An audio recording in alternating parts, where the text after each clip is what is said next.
Welcome to our today's video. In today's video, we want to talk about blood in urine.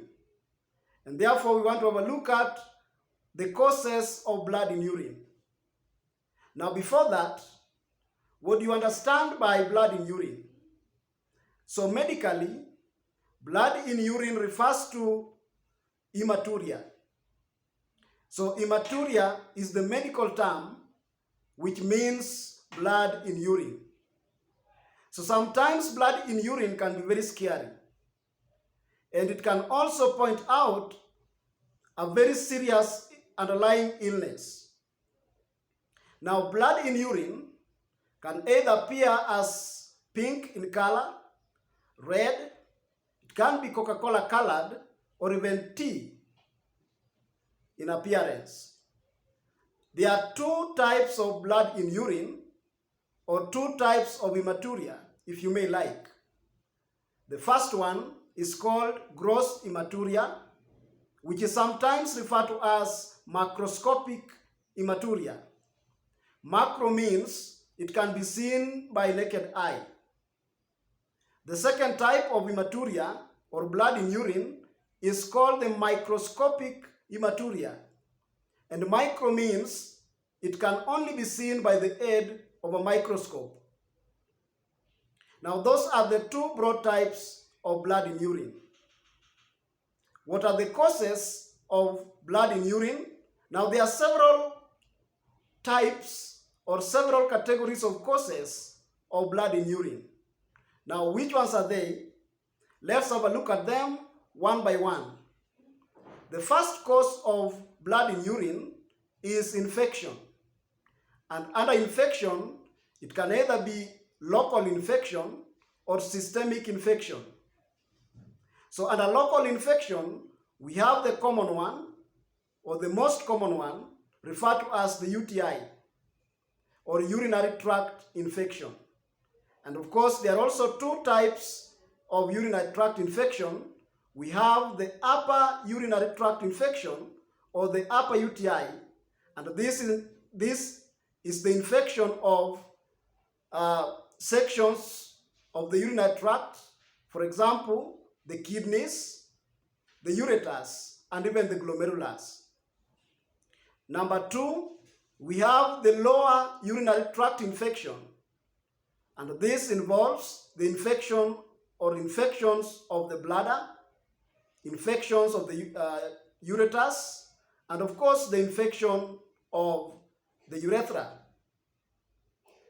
Now, under systemic causes or systemic infection that can result into blood in urine, we can have severe malaria, and we can also have infections such as schistosomiasis, particularly the schistosoma hematobium.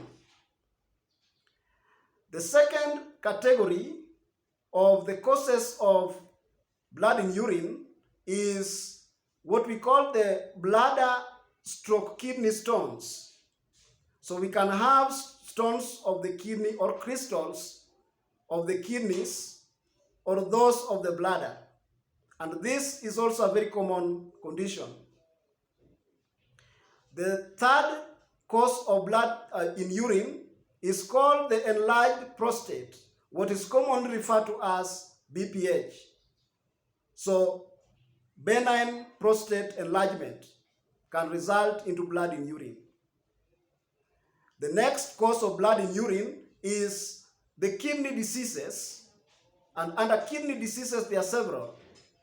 For example, we can have the diabetic nephropathy. We can also have nephritic syndrome, among others. The next cause of blood in urine are tumors. For example, the bladder cancer, kidney cancer, cancer of the prostate, among others. The next cause of blood in urine is what we call genetic blood disorders, for example, as seen in sickle cell, or individuals who have Alport syndrome. Alport syndrome is a condition that results into the damage of the kidney blood vessels. The next cause of blood in urine is trauma. And trauma can either be in form of an accident or an assault. So this is direct injuries to the urinary tract organs. For example, a direct injury to the kidneys, direct injury or injuries to the bladder, to the ureters, or even to the testes, as seen in what we call the testicular torsion. The next cause of blood in urine are the medicines or the drugs. And of course, there are several categories of drugs that can result into blood in urine. For example, there are some anti-cancer drugs, e.g. cyclophosphamide. We can also have groups of antibiotics, for example, penicillins, groups of drugs like those of antiplatelets, e.g. aspirin, various anticoagulants or blood thinning drugs, for example, heparin or even warfarin. The next cause of blood in urine is strenuous exercise. So this can easily be seen in individuals who participate in very strenuous activities, for example, the marathoners or even the footballers or any other person who involves in very strenuous or excess of exercise. We had said that exercise is very important, but if it is done in excess, then it becomes a risk factor or a predisposition to various illnesses. And in this case, it can predispose one or lead one to develop blood in urine. If you are watching us for the very first time, kindly subscribe. And until next time, it's goodbye from all of us.